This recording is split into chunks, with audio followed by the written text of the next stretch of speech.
Okay, so with that, let's jump into the actual language of the play and see what we can do. So I just want to look at the very opening, the first part of the play, because it's real interesting. So it starts out with a prologue, which is pretty rare in Shakespeare. Shakespeare does not normally have a prologue. A chorus really means like a person who's commenting on the events for you, the audience. Um, it doesn't mean like a singing chorus, but it means like it's supposed to represent kind of like regular people who are telling you what's going on in the story. It's something from ancient Greek plays. Shakespeare doesn't do it much, but he does it here. By the way, this is an early Shakespeare play, and that's one of the reasons why people feel like it's not quite as good as his later stuff. I fucking love it though. So let's take a look. Two households, both alike in dignity, in fair Verona, where we lay our scene, from ancient grudge break to new mutiny, where civil blood makes civil hands unclean. From forth the fatal loins of these two foes, a pair of star-crossed lovers take their life. So they tell you right there, right? And by the way, the fact that they're star-crossed is interesting, because star-crossed really means unlucky or cursed. Cursed by the stars. Think of the stars in terms of astrology. So like it's a very surprising thing to have a play about people who are like cursed by the stars. Like that's not usually what plays or tragedies are about. They're supposed to be about the flaws in people, not about stars cursing you. But they tell you right there, a pair of star-crossed lovers take their life. Like they specifically tell you, these two teenagers who are in love are going to commit suicide. That is like the sixth line of the play or the seventh line of the play. Right, and they tell you the whole thing that their families are at war. The Leonardo DiCaprio movie, by the way, does a great job with this by giving it to a newscaster. They essentially have someone on the news reading this to you, as if the whole movie is a news story, and they're sort of setting the scene for you. So the chorus says, a pair of star-crossed lovers take their life, whose misadventured, piteous overthrows doth with their death bury their parents' strife, right? That their families are at war with each other, and their death puts an end to that war. The fearful passage of their death-marked love, and the continuance of their parents' rage, which but their children's end naught could remove, is now the 2 hours' traffic of our stage. Right, so they're telling you our 2 hour long play is about these two families fighting and the way the children died. And nothing could make the parents be friendly except for the fact that their two kids committed suicide.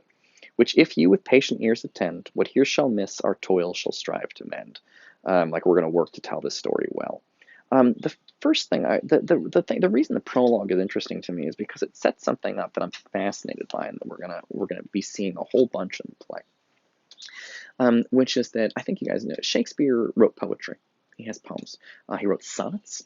And a sonnet is a particular kind of poem. It's like a 14-line poem, and it rhymes, and there's like a pattern to the rhymes. It's like the first and the fourth line rhyme, and the second and the third line rhyme. And then that pattern repeats and repeats, and there's two lines at the end that rhyme. So it's like the first and the fourth line rhyme, and the second and the third line rhyme. And there's variations on that, right? You can do that in different ways. You can have like I feel like maybe I got this wrong, but the point is that the sonnet has 14 lines, it has 10 syllables per line, and there's a pattern of rhymes that goes through it. So Shakespeare wrote poems. He wrote like over 100 sonnets that are pretty great, by the way. I highly recommend the sonnets. They're a little brainy and intellectual, and they can be a little bit difficult, but I do like them. And by the way, if you're interested in the sonnets, I'm happy to send you the list of the sonnets that I like the best. So he also wrote this great poem called The Phoenix and the Turtle that is also very fucking difficult, but it's a great fucking poem. But he's a poet. Now, his characters in his plays, not all of them, but some of them, talk in poetry. Like Macbeth talks in poetry pretty much all the time.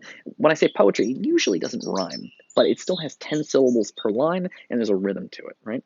The way poetry works is there's a rhythm and rhyme. And there's in a poem, so for example, one way of doing poetry is you have lines of poetry, 10 syllables per line, and there's a stress pattern to them that goes alone, alone, alone, alone, alone. That's iambic pentameter. There's a weak stress and a strong stress. Syllables.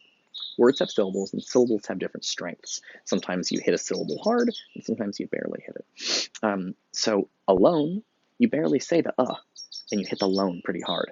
Alone, alone, alone, alone, alone. And that's iambic pentameter, meaning that there are five alones, and that's the pentameter part. And the iambic part means something weak, strong, weak, strong, weak, strong, weak, strong, weak, strong, alone, alone, alone, alone, alone. And that's iambic pentameter. There's different patterns for that, but that's the most common one. You can have more syllables per line. You can have different patterns of weak stress and strong stress, but that's basically it. Like, there's another thing called trochaic tetrameter, which involves, instead of going weak, strong, weak, strong, weak, strong, weak, strong, weak, strong, you can go strong, weak, strong, weak, strong, weak, strong, weak. So instead of going, and that's 8 syllables per line that goes strong, weak, as opposed to what Shakespeare uses, which is 10 syllables per line that goes weak, strong. The difference is alone, alone, alone, alone, alone, versus MySpace, MySpace, MySpace, MySpace. Facebook, Facebook, Facebook, Facebook. That's the difference. Alone, alone, alone, alone, alone, versus Facebook, Facebook, Facebook, Facebook. It's the difference between, let's see, a pair of star-crossed lovers take their life. Alone, alone, alone, alone, alone. A pair of star-crossed lovers take their life. Alone, alone, alone, alone, alone. Poetry can sound like that. It can also sound like Facebook, Facebook, Facebook, Facebook, tiger, tiger, burning bright, in the forests of the night. What immortal hand or eye could frame thy fearful symmetry? Facebook, Facebook, Facebook, Facebook, tiger, tiger, burning bright. Facebook, Facebook, Facebook, Facebook, in the forests of the night. So that's one kind of poem. The other way to do it is alone, alone, alone, alone, alone. A pair of star-crossed lovers take their life. Doth with their death bury their parents' strife. That's a bad example.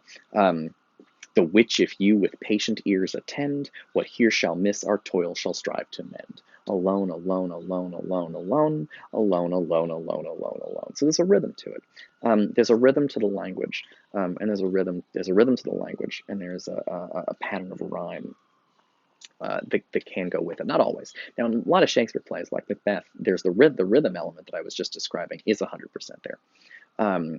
But a lot of times rhyme is pretty rarely used in Shakespeare plays. He certainly uses he uses rhyme and rhythm together in his poems, and he uses rhymes and rhythm sometimes in the plays.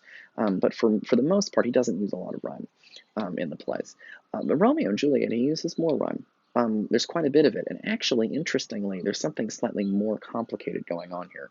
Because what happens is Macbeth will talk in a form of poetry, and Coriolanus too, for a long time. But the poetry is just 10 syllables per line, and it goes on as long as it feels like. Right? However big the speech is, it's always 10 syllables per line, basically, and has a rhythm that sounds like alone, alone, alone, alone, alone. Some variations in that. But basically, they just talk like that for however long till they get tired of talking, and then they shut up. What Shakespeare does in Romeo and Juliet is different. It's something interesting. What he does is, even though he has his characters just talking to each other, and also, some characters don't talk poetry at all. They just talk like a book, like a novel. For example, in Macbeth, the porter, he doesn't talk in any kind of poetry. He just talks like a novel. His lines go all the way to the end. There's no rhythm to the porter's lines. There's no pattern to it. There's no rhymes, but there's also no rhythms. It's just words, as long as the words last. Whereas with Macbeth, it's 10 syllables per line and a pattern of alone, alone, alone, alone, alone. What makes Romeo and Juliet? Now, I'm a poetry guy. I spend most of my Shakespeare's been something I've been obsessed with for about 4 years, but my real interest is poetry. And I like Shakespeare because he's a kind of poet. Even though he's writing plays, his plays feature poetry. And one of the reasons I love Romeo and Juliet is it has more poetry in it than Shakespeare's other plays. For example, the prologue to this, it is a sonnet. There's a pattern. It has rhythm, but it also has rhyme, and it has like a set number of lines that makes it look like a sonnet. But you can see the rhymes. Dignity, scene, mutiny, clean, foes, life, throes, strife, love, rage, remove, stage, attend, mend. That is a sonnet. It's a type of poem that has a certain number of syllables per line and rhymes in a certain pattern. So it's a poem sort of hidden in the play. And the rhymes don't jump out at you, but they're there. And that's fascinating to me, because what Shakespeare's done here is essentially he's put poetry into the play, and he does it a lot. He does it multiple times. His characters They don't just speak in rhythmic verse like Macbeth, but they speak in like set poems with a pattern of rhyme. And I'm fascinated by that. Pick that up in the next video.